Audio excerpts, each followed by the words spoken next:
Now, celebrating all things cool in Jacksonville, a local show with a spotlight on the 904 with hosts Eden Kendall and Mark Payton, featuring amazing stories from every neighborhood with Rance Adams. This is River City Live. Welcome to River City Live. Happy Friday. Yeah! Zane here. We got a big crowd in here today.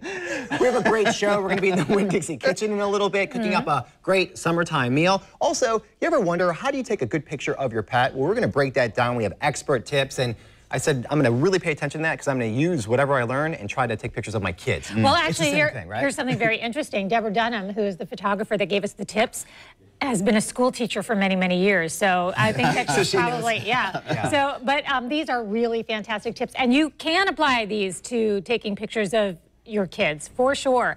So watch it and use it on your grandkids, your kids, anybody. Well, we're always looking out, right? We're always trying to help everybody to figure out how to do things in life. And here's one. It's about savings in 7-Eleven. If you want that Slurpee and you just don't want to abide by these simple cups that they give you, well, then today and tomorrow is your day. Yeah, this is the BYOC day at 7-Eleven and tomorrow as well. For $1.50, they will let you fill up whatever vessel they say you choose to bring. Now, they have a few little, like, size restrictions in place to keep you from bringing in the kiddie pool and blowing it up right there in the middle of the store.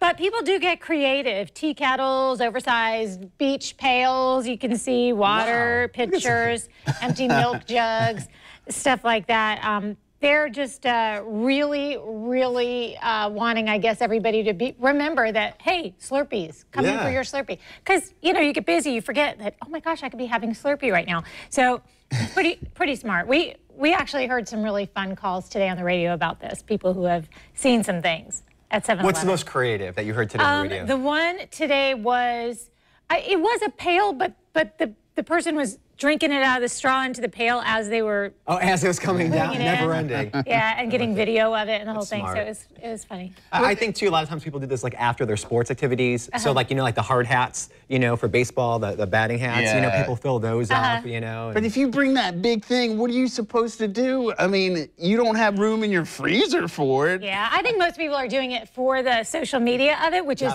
exactly what 7-Eleven wants.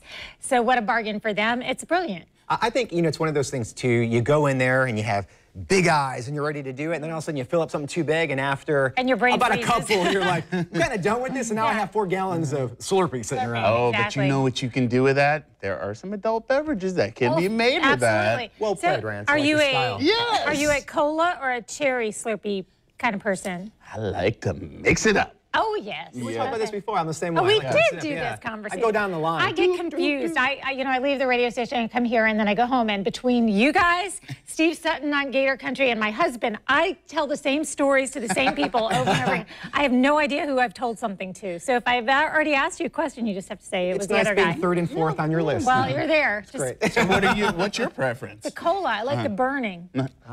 Okay. Gotcha. I like the Mountain Dew version, too. There's one that you very rarely find. Every now and then you get the lime. Yep. Now that one, all by itself. I don't mix that one with anything. There's also a blue one, too, and if your kids ever spill it in the car, let's just say it doesn't come out easy.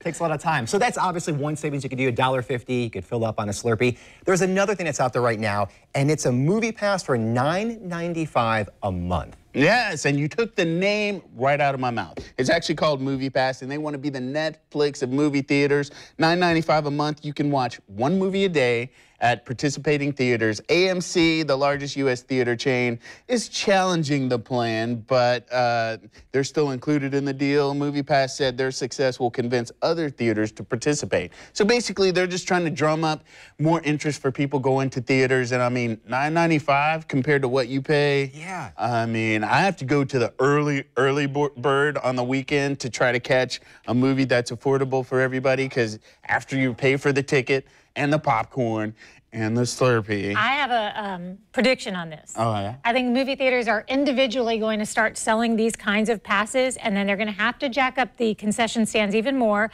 because that's where they're going to make all of the money. Yeah. It's going to get to be where going to the movies, you would buy like a gym membership almost, and probably different levels. Like if you want to see this many movies and this many movies, that's just my prediction. I think is going to happen. I agree, because right now Movie Pass, they are not a movie company, right? So they're an individual they're like party, and what they're figuring out, they're they're hedging their bet and saying that people aren't going to go but once a month. That's it.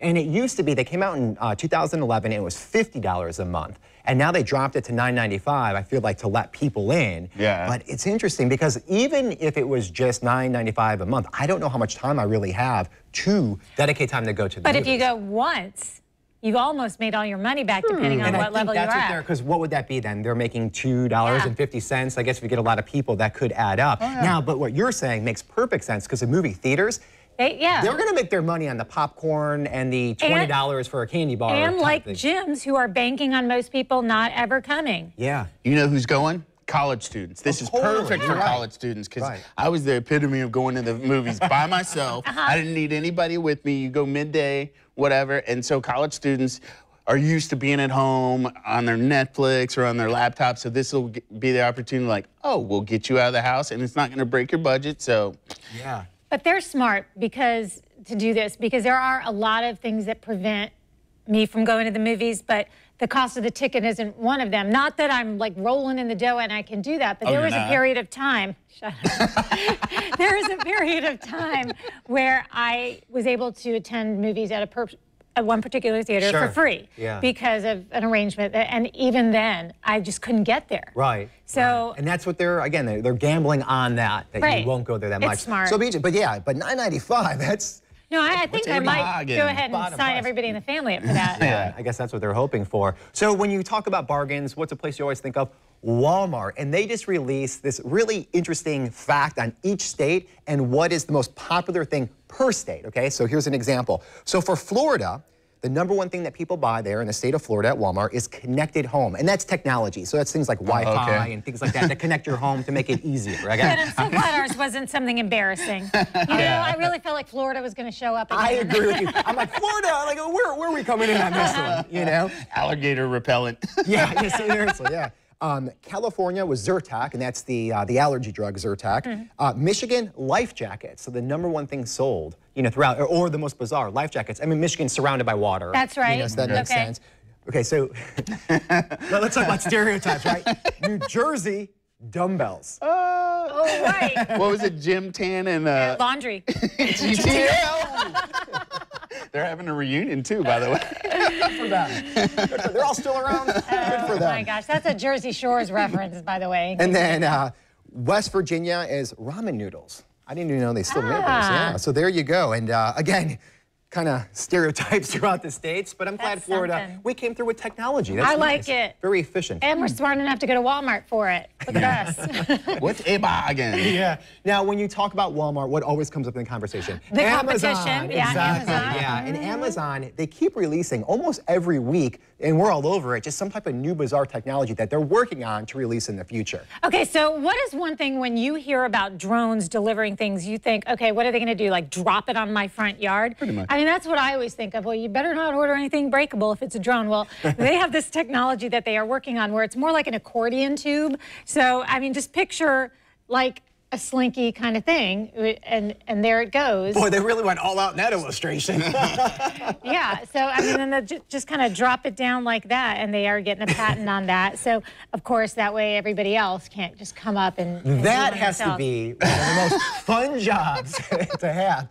You're flying a drone, and then when you get close enough, you just hit the button, and then the package falls into the pocket of that to the house. You're like sitting outside, and all of a sudden you look up and like, what's that? And it's just this long appendage. It's an attack. It's an attack. Didn't they have that in the Jetsons, the cartoon? Yes. Where they deliver the tubes. Yeah. Well, actually, didn't they have people that came to the tube? Yeah. We're not there yet. But that's pretty cool. Yeah. You know, to have that. And it's just a matter of time. And I think it was about maybe a month ago, they had this, like, it looked like a beehive structure that all the drones would go and they would, like, dock when they're not in use. So that thing would be floating around, and then you have all these, you know, little drones, and they go up there to the mothership. Oh, I'm just thinking of Terminator. Yeah. Oh, that's all I can think of.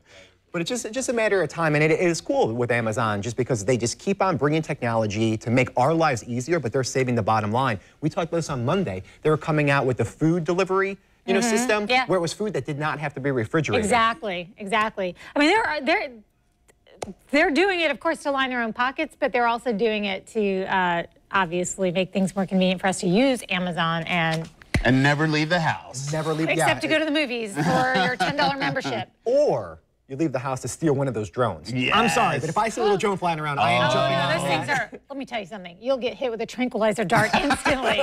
There's no way. There'll be a Defender drone over the delivery drone. Something.